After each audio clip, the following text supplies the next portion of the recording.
माँ अस्पताल में एक बेड पर पड़ी हुई थी। अस्पताल के बेड में दो लड़के बैठे और एक लड़की चिंता में ढल रहे थे। भाई बहन को अपनी माँ को लेकर, सेहत को लेकर चिंता थी, लेकिन उनसे भी ज़्यादा चिंता इस बात की थी कि अब माँ का साथ कौन रखेगा। जब माँ स्वस्थ थी, वह इन तीनों से अलग अपने पुराने घर में रहती थी, लेकिन अब वैसा करना 1 घंटे से बिना कोई बातचीत किए वह तीनों अपने विचारों में खोए हुए थे। फिर बहन की चुप्पी तोड़ते हुए अपने बड़े भाई की तरफ देखते हुए कहा, भैया आप बड़े हो, इसलिए आप कर्तव्य है कि माँ का जरूरत के समय आप रखें और उनकी देखभाल करें। छोटे बहन की बात सुनकर बड़ा भाई ने पहले अपनी पत्नी की ओर देखा और बोला, मैं इस बात से बिल्कुल इनकार नहीं करता कि बड़ा होने के कारण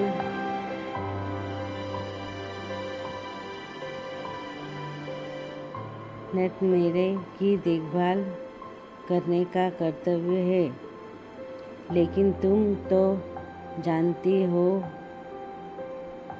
कि मैं और तुम्हारी भाभी दोनों जॉब करते हैं। इसे हालात में माँ के साथ किसी न किसी को हर वक्त उनकी देखभाल करने के लिए उनके साथ रहना पड़ेगा, जो हमारे लिए बहुत मुश्किल हो जाएगा।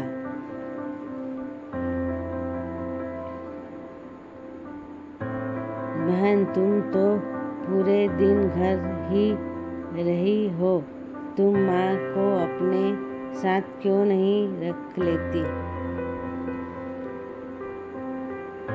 पैसे की चिंता मत करो, जो भी खर्चा आएगा मैं दूंगा।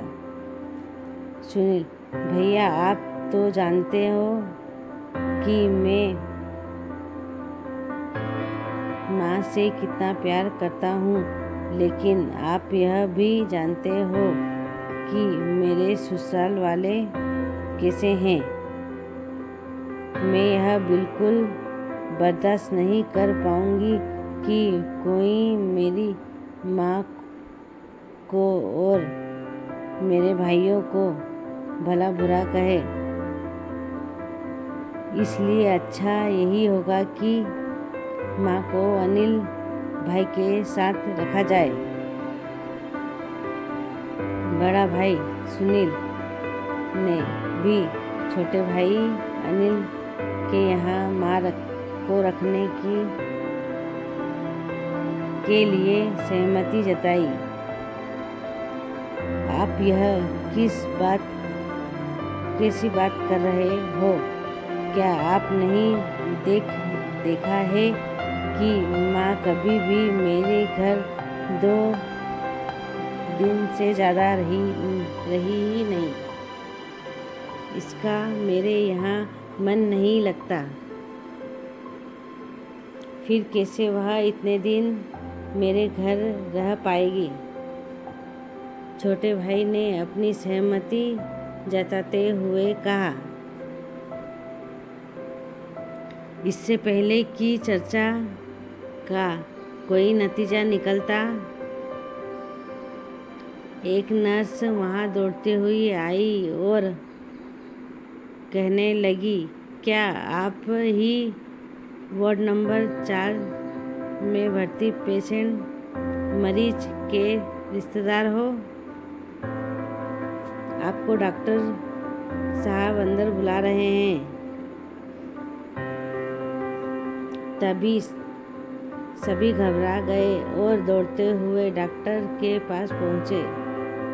डॉक्टर ने उनसे हाथ जोड़ते हुए कहा, आई एम सॉरी, मैं आपकी माताजी को नहीं बचा पाया। डॉक्टर की इस ऐसी खबर ने सबको चेहरे पर झूठी मूठी दुख की परत तो चढ़ा दी थी, लेकिन सभी के दिल को कैसे कोने में इस बात की खुशी छुपी हुई थी कि अब उन्हें माँ को नहीं संभालना पड़ेगा और माँ की वजह से उन्हें परेशान नहीं होना पड़ेगा।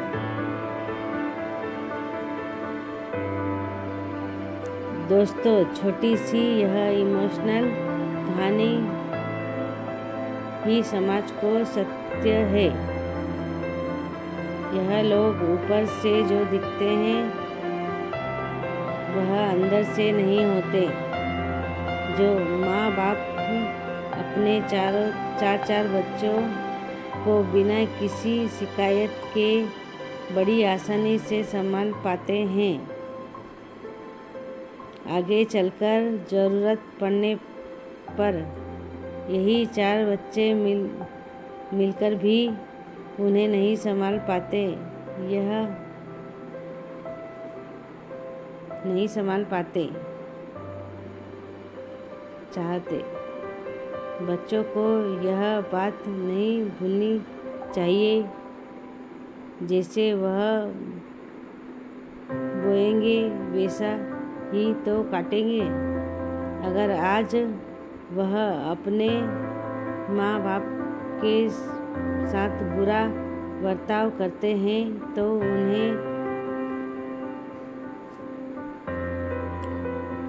यह याद रखना चाहिए कि उनके बच्चे भी बड़े होंगे और वह भी बूढ़े होंगे। जो उन्हें अपने माँ बाप के साथ किया है, उनके बच्चे भी उनके साथ वही करेंगे। दोस्तों, आप दिल से छल कपट निकाल दीजिए और सच्चे मन से अपने माता पिता की, अपने बुजुर्गों की सेवा कीजिए।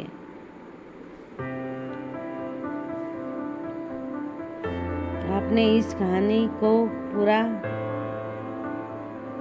पढ़ा, इसका मतलब है आपको इस इमोशनल कहानियाँ पसंद हैं। आप हमारे इमोशनल कहानियों का संग्रह पर क्लिक करके और भी कहानियाँ पढ़ सकते हैं।